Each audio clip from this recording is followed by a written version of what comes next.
ក្នុងកម្មវិធី Excel អ្នកទាំងគ្នាអាចប្របែកឈ្មោះទៅជា2 column បានបាទយើងធម្មតាយើងមាននាមនិងនាមតកូលនៅក្នុង column តែមួយអញ្ចឹងយើងចង់ប្របែកវាទៅជា column 2ផ្សេងគ្នាបាទនាមនៅផ្សេងហើយតកូលនៅផ្សេងដូចខ្ញុំបង្ហាញនេះបាទឃើញទេនាមនៅមួយជួរឈរហើយទៅពេលតកូលនៅមួយជួរឈរផ្សេងគ្នាបាទដើម្បីយើងងាយស្រួលធ្វើការអាហ្នឹងគឺយើងប្របែកវាបាទអញ្ចឹងដើម្បីប្របែកបានអ្នកទាំងគ្នា select ពីលើចុះក្រោមមកបាទ select data របស់យើងពីលើចុះក្រោមរហូតមកបាទ select ពីលើចុះក្រោមមកចូលកន្លែង menu data ខាងលើបាទឃើញទេចូល data មកបន្តមកទៀតអ្នកទាំងគ្នាចូលមុខងារមួយបាទឈ្មោះType to column បាទដូចខ្ញុំបង្ហាញឃើញទេ Type to column អានេះខ្ញុំសុំទាញឲ្យវាធំតិចមកងាយស្រួលមើលបាទពេលចុច Type to column ហើយវាលុតផ្ទាំងមួយមកហើយចុច next ទៀតហើយកន្លែងនេះគឺជាលក្ខខណ្ឌបាទឈ្មោះរបស់យើងមាន space អញ្ចឹងឲ្យតែមាន space ត្រូវដក clear វាចេញអញ្ចឹងខ្ញុំចុចកន្លែង space មកបាទព្រោះឈ្មោះយើងត្រូវដក clear អញ្ចឹងកាលណាដក clear យើងប្របែកវាចេញ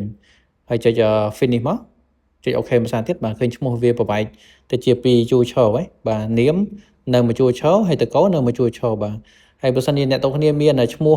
2ជួរឈរហើយចង់បញ្ចូលវាក៏បានដែរបាទនៅក្នុង Excel អ្នកទាំងគ្នាចង់ប្របែកក៏បានហើយចង់ផ្គុំឈ្មោះទាំងពីរនឹងចូលក៏បានបើផ្គុំយើងមានរូបមន្ត concat សម្រាប់ផ្គុំហើយប្របែកអ្នកទាំងគ្នាអាចប្រើតាមវីដេអូខ្ញុំបង្ហាញហ្នឹងបាទតាម Type to column